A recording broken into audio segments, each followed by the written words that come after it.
చాలామంది no face no voice monetization అంటారు. కానీ అందుకోసం అందరూ ఇష్టపడతారు. ఎందుకంటే ఫేస్ అవసరం లేదు, వాయిస్ అవసరం లేదు అంటే మనం కాబట్టి ఈజీ అన్నట్టు. నో ఫేస్ నో వాయిస్ అప్పుడు ఏముంటుంది, అక్కడ వీడియోలు దొరుకుతాయి, యూట్యూబ్లో కావచ్చు, లేదా మన కెమెరాతో తీయచ్చు, ఏమన్నా వీడియో ఎక్కడైనా తీయచ్చు, ఏ లొకేషన్ అయినా తీసి దానికి ఏం పెట్టాలి, మ్యూజిక్ యాడ్ చేయాలి. పుణ్యానికి వచ్చిన మ్యూజిక్ యాడ్ చేస్తే అయిపోద్ది, చేయకుండా అయిపోద్ది. ఊరికే వీడియో పెడితే కథం, నా ఫేస్ ఉండదు, మన వాయిస్ ఉండదు కదా. ఇది ఈజీగా ఉంటుంది చాలామందికి.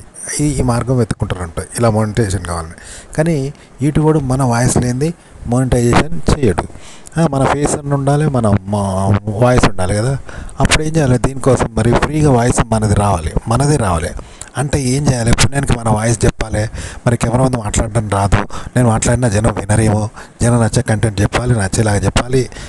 ఎలా మాట్లాడాలి, నాకు మాట్లాడడం అన్నది పెద్ద గండం అనుకోవచ్చు కదా, ఎవరికైనా గండమే. అప్పుడు ఏం చేయాలంటే, మీరు ఇప్పుడు ఫ్రంట్ కెమెరా అంటే మనల్ని మనం చూసుకుంటూ మనం మాట్లాడతాం కదా, ఆ విధంగా మనం ఆలోచించుకొని మనకు మనం నచ్చేలాగా మాట్లాడుతూ ఉంటాం అన్నట్టు. అలా మాట్లాడదు. మరి బ్యాక్ కెమెరా లాగా మాట్లాడాలి. బ్యాక్ కెమెరా అంటే మనకు మనం తెలియదు కదా, చూడకుండా మాట్లాడుకుంటాం కదా, ఆ విధంగా మీరు మాట్లాడండి అన్నమాట. అంటే జస్ట్ మనం ఒక విషయాన్ని చదివేటప్పుడు ఎట్లా చదువుతాము, ఒక విషయాన్ని చదివేటప్పుడు అతనే అంతా రెడీ చేస్తాడు కాబట్టి మనం విచక్షణతో చదువుతాం. అతను కంటెంట్ చెప్పినా కూడా మనము మళ్ళీ ఒక ప్రేక్షకుడిగా చదువుతూ ఉంటాం, అర్థం చేసుకుంటాం. అతను ఏం చేస్తాడో, ఎలా ఎగురుతాడో, ఎలా దొరుకుతాడో, ఎలా డ్యాన్స్ చేస్తాడో, ఏంది ఉద్దేశం ఏందని చేసి నవ్వుతాము, ఏడుస్తాము, బాధపడతాం కదా. ఇవి లేకుండా చూస్తే ఎలా ఉంటుంది, అతను మాత్రమే ఉంటాడు అక్కడ. ఈ ఎఫెక్ట్ అని లేకుండా ఉంటే ఏముంటుంది, ఆ ఎఫెక్ట్ మన మీద పడదు. కేవలం అతను చేసినట్టుగానే చూస్తాం కదా. ఇలాగే మనం కెమెరా ముందు చెప్పడం కూడా అంతే అన్నట్టు. ఆడ చదివింది మనం చదివినట్టు చెప్పాలి. మన ఎఫెక్ట్తో ఏది చెప్పద్దు. ఓకే, మన ఎఫెక్ట్తో ఏది చెప్పొద్దు, మనకు సంబంధం లేదన్నమాట. ఇప్పుడు న్యూస్ రీడర్లు చదువుతారు, ఏమైనా వాళ్ళ పర్సనలా ఆ విషయం, వాళ్ళ పర్సనల్ కాదు, లోకం మీద ఉన్న విషయాలు ఆడ స్క్రోలింగ్ అయితే అంటే చదువుతారు అంతే, వాళ్ళకి సంబంధం లేదు అవి కదా. అట్లనే మీరు చదివిన విషయాన్ని ఒక ఆర్టికల్ను చదివి ఈ విధంగా చెప్పండి అనమాట. అంటే మీరు చెప్పేది జనాలకు నచ్చేలాగా చెప్పకండి, మీకు నచ్చేలాగా చెప్పకండి, జనాలకు నచ్చాలని చెప్పకండి. కేవలం అది గుడ్డిగా చదవండి, గుడ్డిగా చెప్పండి అంట, విచక్షణ లేకుండా. ఓకే, ఇలా చెప్తే మరి ఈజీగా ఉంటుంది అనమాట. వాయిస్ ఇవ్వగలుగుతారు, ఫేస్ ఉంటుంది, మీరు ఈజీగా చెప్పగలుగుతారంటే ఇలా నేర్చుకోండి. అంటే ఉద్యోగం రావద్దు, పని చేయొద్దు, కానీ డబ్బులు రావాలి అని ఎవరైనా అనుకుంటారు కదా. కానీ అట్లా వస్తాయా, ఉద్యోగం చేస్తేనే డబ్బులు వస్తాయి కదా. ఆ ట్రిక్ ఇక్కడ కూడా అంతే అంటారు. మనం మాట్లాడితేనే వాడు డబ్బులు ఇస్తాడు. యూట్యూబ్లో వేరే వాళ్ళ వీడియోలు పెట్టి అలా వాయిస్ ఓవర్ మన ఫేస్ కనబడుకుంటే ఇయ్యరు. కాబట్టి ఇక్కడ ఏం చేయాలంటే, పక్కింటోడిని డబ్బులు పోయినాయనుకో మనం ఏం చేస్తాం, వెకిలిగా నవ్వుతాం కదా, వానికి ఇట్లా అయినట్టు 1 పైసలు పోయినైనా నవ్వుతాం, లేదా బాధపడతాం. తెలిసినోడైతే అరే అని సానుభూతితో పాపమన్నా బాధపడతాం, లేదా వెకిలిగా నవ్వుతాం. కానీ ఈ రెండు లేకుండా ఊరికనే చూడం కదా, మన ఎఫెక్ట్ ఏది లేకుండా ఊరికనే చూడం కదా, ఊరికి వట్టిగా చూసుకుంటూ ఊకం, మనకెందుకని సపరేట్గా తలుపులు పెట్టుకుంటాం. కానీ ఊరికనే బాధపడము, సంతోషపడము, ఊరికనే వాడిని చూసుకుంటూ కూర్చోం. కానీ అలా చూస్తే ఎట్టుంటుంది, వాళ్ళ సమస్యను వాళ్ళ సమస్యగా చూస్తాం అనుకో, మనకేం రాదు కదా ఊరికనే. కానీ ఎవరు చూడరు, కానీ అలా చూస్తే ఎలా ఉంటుంది, అలా చూసి దాన్ని అలాగే చెప్పాలి, చెప్పడం కూడా అలాగే చెప్పాలి. ఇలా చెప్తే మీకేం రాదు కదా, మీకు కూడా ఏం రాదు, మీరు సంతోషంగా చెప్తలేరు, బాధతోటి చెప్తలేరు. మరి రెండు లేని బట్టి కింద చెప్తాను, మీకు ఏమొస్తుంటే ఏం రాదు. కానీ అక్కడ ఆడియన్స్కు తెలుస్తుంది, ఎవరికో ఏదో తెలుస్తుంది, అది మీకు కూడా తెలియదు, వాని తెలుస్తుంది. అప్పుడు వాడు చూస్తే మీకు వ్యూస్ వస్తాయి, అంటే మీకు డబ్బులు వస్తాయి పుణ్యానికి, మీ వాయిస్ తోటి. ఇట్లా చెప్పడం నేర్చుకోండి. మీరు చదివిన ఆర్టికల్స్ ఏదైనా గూగుల్ నుండి తీసుకొని కానీ, ఏదైనా వేరే వాళ్ళ వీడియో విని కానీ, ఏదైనా ఇట్లా చెప్పండి. ఇలా ప్రాక్టీస్ చేయడం నేర్చుకోండి. ఇలా మీరు ప్రాక్టీస్ చేసి చెప్పడం నేర్చుకోండి. ఇప్పుడు ఒక బొమ్మ రోడ్డు మీద దిస్తాడు ఒక అతను, అయితే ఎవరైనా చూస్తూ దిస్తారు కళ్ళు తెరిచి, లేదా దించాలి కళ్ళు లేకుండా ఊపుకుంటారు. కానీ ఒక అతను ఏం చేశాడంటే కళ్ళు మూసుకొని బొమ్మ తీస్తాడు. దిస్తే ఎట్లా తీస్తాడు, ఎవరైనా చూసి ఒక బొమ్మను చూసి ఇక్కడ చూస్తూ దిస్తారు కదా, అక్కడ బొమ్మను చూస్తూ ఇక్కడ రోడ్డు మీద చూస్తూ తీస్తారు. కానీ రెండులు చూస్తూ తీస్తలేడు, కళ్ళు మూసుకొని తీస్తాడు. మరి దేన్ని తీస్తాడు, ఎలా తీస్తాడు, రెండులు కదా. ఇలా తీస్తాడు అనమాట. అంటే దేన్ని చూసి తీస్తాడు, ఎలా తీస్తాడు, రోడ్డు మీద రెండు కళ్ళు మూసుకున్నాడు కదా. చెప్పడం కూడా అంతేనట్టు. ఇలా మీరు వేరే వాళ్ళ వీడియోను మీకు సంబంధం లేకుండా చదవండి. అంటే గుడ్గా కానీ బ్యాడ్గా కానీ రెండు కాకుండా చదవండి. దాన్ని చెప్పడం కంటే గుడ్గా కాదు బ్యాడ్గా కాకుండా చెప్పండి అనమాట. మీకు అవసరం లేదు, ఊరికే చెప్పాలంటూ ఊరికే చదవండి, ఊరికే చెప్పండి అంతే. వినేవాడికి అర్థం చేసుకుంటాడు, వాడు ఆలోచించుకొని వాడు పర్సనల్గా తీసుకొని వాడిని తీసుకుంటాడు అంతే. మీకు అవసరం లేదు, మీ పర్సనల్ కాదు, మీ పర్సనల్గా చదవకండి, మీ పర్సనల్గా చెప్పకండి. అది మీరు అనుకోవచ్చు, పర్సనల్గా తీసుకోకపోతే మనం చదివిన విషయం మనకు అర్థం కాదు కదా, అర్థం కాని విషయం ఎట్లా చెప్తాము అంటే, ఇక్కడ చదివేటప్పుడే పర్సనల్గా తీసుకోకండి. పర్సనల్గా తీసుకోకుండానే ప్రైవేట్గా దాన్ని మీ పర్సనల్గా తీసుకోకుండా చదవండి, పర్సనల్గా తీసుకోకుండానే చెప్పండి, అలాగే చెప్పండి అంతే అన్నట్టు. ఇప్పుడు న్యూస్ అనేది ఇవాళ పర్సనల్గా తీసుకొని చెప్తారా, చెప్పరు. కానీ పర్సనల్గా తీసుకొని పర్సనల్గా చెప్పరు కదా, ఊరికే స్క్రోలింగ్ అయితే అంటే చదువుతారు అంతే. అలా చెప్తే ఆడియన్స్ మాత్రం పర్సనల్గా తీసుకుంటారు, అలా ఆడియన్స్ తీసుకుంటారు అంతే. మనం చెప్పడం పర్సనల్గా చదవద్దు, పర్సనల్గా ఆడియన్స్కి చెప్పొద్దు, ప్రైవేట్గా చెప్పాలంతే. ప్రైవేట్గా చదవాలి, ప్రైవేట్గా చెప్పాలన్నమాట.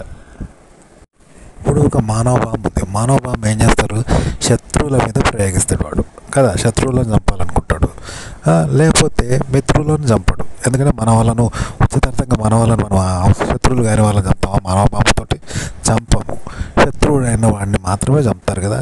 కానీ ఒకడు ఏం చేసిండంటే శత్రువులు కాని వాళ్ళ మీద, తన దేశంలోనే అమాయకుల మీద పేల్చేసిండు వట్టిగానే. వాళ్ళ శత్రువులు కాదు, ఏం కాదు, లక్షల మందిని చంపాడు అనుకో, వానికి ఏమొస్తుంది, ఎందుకు చంపాడు, అదొక పిచ్చే కదా.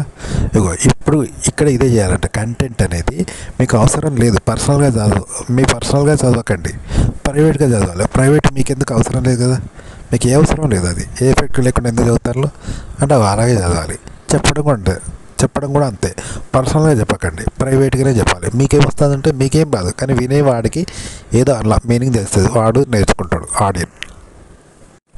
యూట్యూబ్ నిబంధన ప్రకారం మనం ఎంత గొప్ప వీడియో పెట్టినా సరే అలా మన ఫేస్ మన వాయిస్ లేకపోతే కోట్ల మంది చూసినా కూడా నీకు డబ్బులు ఏమో అంటున్నాడు. ఎందుకంటే మన వాయిస్ అంటే మన శ్రమ ఉండాలి. అయితే ఇక్కడ ఏంటంటే మన శ్రమ అంటే ఇప్పుడు పిచ్చోడు అన్నట్టు కాకిరి పీకిరి ఏదైనా ఉరవచ్చు. ఇక్కడ పిచ్చోడు ఎట్లా ఉడతాడు, మనకి శ్రమ ఉంటుందా, లక్ష్యం ఉంటుందా, ఏది పడితే అది ఉడతాడు. మనం కూడా ఉరవచ్చు అట్లా ఈజీ, దాంట్లో శ్రమ ఉండదు, కష్టం ఉండదు, బాధ్యత ఉండదు, కాబట్టి ఇష్టం ఉన్నట్టు ఉరవచ్చు. దీనికి కూడా డబ్బులు ఇస్తాడు యూట్యూబ్, నీ వాయిస్ ఉన్నది కాబట్టి, నువ్వు పిచ్చిగా మాట్లాడినా ఇస్తాడు. కాకపోతే ఆడియన్స్ చూడరు, ఇక్కడ నీ వాయిస్ ఇస్తే డబ్బులు ఇస్తాడు యూట్యూబ్, కానీ ఆడియన్స్ చూడరు. కాబట్టి ఇక్కడ ఏం చేయాలంటే ఇదే మెథడ్ ఇక్కడ యూజ్ చేయండి. వేరే వాళ్ళ ఆర్టికల్స్ చదువుతారు కదా, మీరు దాన్ని చదివేటప్పుడు కూడా అంతే, మీరు పర్సనల్గా చదవకండి, ఊరికేనే ప్రైవేట్గా చదవండి. అనవసరంగా మీకు అవసరమైన విషయాన్ని కూడా ఊరికైనా చదివితే ఎట్లుంటుంది అలా చదవండి, ఊరికైనా చెప్పండి. మీ పర్సనల్గా చెప్పకండి, ఎదుటి వాళ్ళ పర్సనల్గా కూడా చెప్పకండి. మీ పర్సనల్గా చదవకండి, ఎదుటి వాళ్ళ పర్సనల్గా కూడా చదవకండి, ఊరికనే దాన్ని చదివి ఊరికనే చెప్పండి. ఓకే, ఎదుటి వాళ్ళ కోసం చెప్పకండి, మీ పర్సనల్గా చెప్పకండి, ఊరికనే చెప్పండి, ఊరికనే చదవండి. ఒక రకంగా ఇది పిచ్చి కొరినట్టే ఉంటుంది. దాన్ని ఊరికే చదవండి, ఊరికనే చెప్పండి. దీనివల్ల వినేటోనికి అంటే ఏమున్నదో వానికి యూజ్ అయ్యి వాడు యూజ్ చేసుకుంటాడు అనమాట. అప్పుడు మీకు డబ్బులు వస్తాయి. నువ్వు కొండ మీద ఏదో ఏం చేస్తానంటే కింద ఉన్న ఊర్లో మనుషుల మీద రాలేస్తాను. అప్పుడు ఏమైంది, నీకు వచ్చే లాభం ఏం లేదు, నీకు వచ్చే నష్టం కూడా ఏం లేదు. రాళ్ళు విసరడం ఈజీ, మరి దెబ్బ అనేది వాణి తాకుతుంది కదా, నీకైతే ఏం రాదు, నీకు దెబ్బ తగులుతలేదు కాబట్టి నీకు నష్టం లేదు, అలా నీకు లాభం కూడా లేదు కదా. ఊరికే సంతోషానికి విసురుతాను, టైంపాస్కు, పాపం వానికి దెబ్బ తాకుతుంది అంతే, మనకు అవసరం లేదు కదా, వాడు తగ్గితే మనకింది. అట్లా నువ్వు ఒక కంటెంట్ చదవడం వల్ల నీకు వచ్చే లాభం లేదు, నీకు వచ్చే నష్టం లేదు, ఊరికే అందులో ఉన్నది ఉన్నట్టు చదువు అనమాట. దాన్ని చదివితే నీకు తెలుస్తుంది కదా, మళ్ళీ అలాగే చెప్పు అంతే, ఊరికేనే చెప్పు అనమాట. నీకు వచ్చే లాభం లేదు, నీకు వచ్చే నష్టం లేదు, ఊరికేనే కెమెరా ఉందో అలా చెప్పు. మళ్ళీ చెప్తే వినేవాడికి యూజ్ ఉంటుంది, వాడు చూసుకుంటారు అనమాట. దానివల్ల నీకు డబ్బులు వస్తాయి అంతే. యూట్యూబ్లో అంటే వీడియో పెడతారు కదా, ఆ వీడియో ఎలా ఉన్నా చూస్తారు అన్నట్టు. ఏదో అందంగా ఉంటేనే జనం చూస్తారు, కానీ అందంగా లేకపోయినా పర్లేదు, మేబీ వీధిలో తీసినా కూడా అందంగా లేకపోయినా జనం చూస్తే ఆ వీడియోని యాక్సెప్ట్ చేస్తాడు యూట్యూబ్. ఏదో పెద్ద అందమైన కలకండాలు, హిమాలయ పర్వతాలే తీయాల్సిన పని లేదనమాట. కాబట్టి మీరు వీడియో ఎట్లా తీయాలంటే, ఇప్పుడు ఒక విలేకరి పోయిండు, ఒక విలేకరి ఏం చేస్తాడు, అక్కడ జరిగినట్టు వీడియో తీస్తాడు. అంతేగాని వాడు ఏమన్నా సినిమా తీసినట్టు అందంగా మంచి యాంగిల్స్లా గొప్పగా తీయాల్సిన అవసరం లేదు. అక్కడ జరిగినట్టు వీడియో తీసి పైలో పంపుతాడు అంతే. కానీ అందంగా తీయాలి, గొప్పగా తీయాలి, కళతో తీయాలి, నైపుణ్యాన్ని ప్రదర్శించాలని ఏం లేదు. వానికి కావాల్సిన పైసలు కాబట్టి ఆడ జరిగినట్టు గుడ్డిగా తీసాడి పంపుతాడు అంతే, వానికి అనవసరం అది. అప్పుడు వానికి పైసలు వస్తాయి. అయితే వాయిస్ ఓవర్ కూడా అంతే అనమాట. ఇప్పుడు వాయిస్ ఓవర్ కూడా అంతే, ఒక దగ్గర విలేకరి ఏం చేస్తాడు, ఆడ జరిగితే విషయాన్ని ఆడ అడిగి తెలుసుకొని రాసి పంపుతాడు వాళ్ళకు. పంపితే వాళ్ళు దాన్ని అలాగే చూసి అలాగే చెప్తారు అంతే గుడ్డిగా. న్యూస్ రీడర్ చదువుతాడు, అంతేగాని ఎవరిది పర్సనల్ కాదు. విలేకరు కూడా పర్సనల్ కాదు. ఒక కళాకారుడు, రచయిత, మాట రచయిత, సినిమా కథ రాసినట్టు గొప్పగా నైపుణ్యంతో రాయడు. జస్ట్ అక్కడ ఏం జరిగిందో రాసి పంపిస్తాడు అంతే అన్నట్టు. ఇగో మీరు చెప్పడము, అలాగే దాన్ని చదవడం, ఇలాగే చదవాలి. ఇలాగే ఒక విలేకరులాగా నేర్చుకోవాలి, విలేకరులాగా చెప్పాలి. న్యూస్ రీడర్ ఎట్లా చెప్తాడో అలా చెప్పాలి, చదవాలి అంతే. పర్సనల్గా తీసుకోవద్దు, పర్సనల్గా చెప్పొద్దు అనమాట. ఆడియన్స్ పర్సనల్గా తీసుకుంటారు అంతే. ఏదైనా నేను అనేది ఏదైనా నేర్చుకోవాలనుకున్నా, ఏదైనా చేయాలన్నా, చెప్పాలన్నా నేను అనేది ఒకటి ఉంటుంది. అది అహం కావచ్చు, గర్వం కావచ్చు, దర్పం కావచ్చు, పొగరు కావచ్చు, ధైర్యం కావచ్చు, ఉంటుంది కదా. నేను అనేది ఉంటుంది. ఇవి ఏంది చెప్పలేము, నేర్చుకోలేము, తెలుసుకోలేము, చేయలేము. కానీ ఇక్కడ అది ఉండాలి, నేను అనేది ఉండదు. అంటే ఇది లేకపోతే నేర్చుకోలేము, చెప్పలేము, చేయలేము కదా. కానీ ఇక్కడ నేను అనేది ఉండకూడదు. అప్పుడు నేర్చుకునేది ఏందో మనకు తెలియదు, చెప్పేది ఏందో కూడా మనకు తెలియదు. కానీ గుడ్డిగా నేర్చుకుంటాం, గుడ్డిగా చెప్తాం అంతే. చెప్పేది నేర్చుకునేది మనకు తెలియదు, చెప్పేది మనకు తెలియదు అంతే. అది ఆడియన్స్కి తెలుస్తుంది అనమాట. అలా చెప్పాలన్నమాట. ఒక పని చేస్తాను, చేస్తాను జీతం కోసమే చేస్తాను, డబ్బుల కోసం చేస్తాను. కానీ ఒకడు డబ్బులు తీసుకోకుండానే పని చేస్తాడు. దీనివల్ల ఏమొస్తుంది? డబ్బులు తీసుకోకుండా పని చేస్తే ఏమొస్తుంది? ఏం రాదు.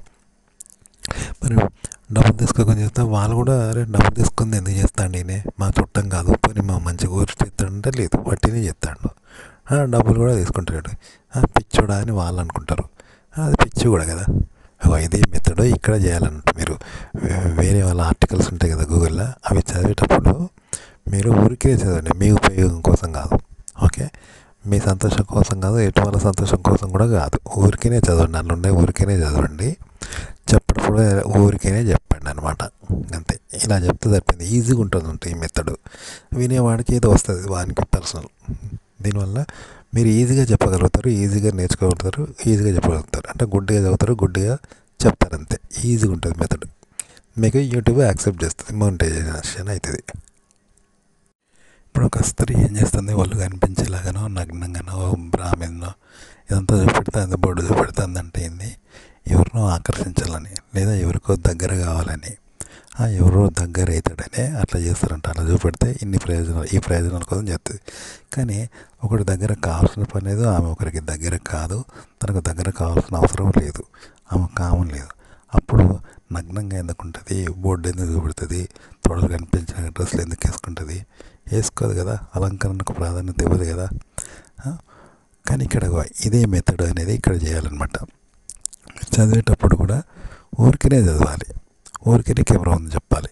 ఇలా చెప్తే వాయిస్ వరకు మౌంటేషన్ అవుతుంది. చూసేవాడు చూసుకుంటారు, కింద వానికి వస్తుంది, కానీ మీకైతే ఏం రాదు. కానీ ఇది మనకు మౌంటైజేషన్ అవుతుంది అంట. ఈజీగా చెప్పడం కుదురుతుంది అంట, వీలవుతుంది కెమెరా ముందు. ఇప్పుడు సమాజంలో డబ్బు సంపాదించాలంటే ఏం చేస్తాడు వాడు? అంత కష్టపడతాడు కదా. రాజకీయ నాయకుడో, లేకపోతే చదువుకున్నాడో, వ్యాపారమో, 24 గంటలు నిద్రాహారాలు మాంతనే వాడు చేయగలుగుతాడు. కానీ ఇదే డబ్బు ఊరికేనైతే రాదు కదా, కష్టం లేనిది. అయితే ఒకడు ఏం చేసాడంటే నేరస్తుడు, దారిదోపుడు చేస్తాడు, హంతకుడు, మనుషులను చంపి నేరాలు చేసి, ఘోరాలు చేసి, నరహంతకుడు ఏం చేసిండు? కోట్లు సంపాదించినట్టు. ఈజీ మెథడ్ కదా. కష్టపడకుండానే డబ్బు సంపాదించండి కదా. ఇప్పుడు నేను చెప్పే మెథడ్ కూడా అంతే అన్నమాట. ఊరికేనే మీరు పర్సనల్ కాకుండా ప్రైవేట్గా ఊరికేనే చదవండి, ఊరికేనే చెప్పండి. మీకు ఊరికేనే చదివితే మీకు ఏమొస్తుంది? ఏం రాదు, నేర్చుకోలేరు, ఏం రాదు, చెప్పలేరు కదా. అయినా ఊరికేనే చదవండి, ఊరికే చెప్పండి. అలా వినేవాడికి యూజ్ ఉంటుంది అంతే. ఇప్పుడు ఈజీగా మీకు మౌంటైజేషన్ అవుతుంది.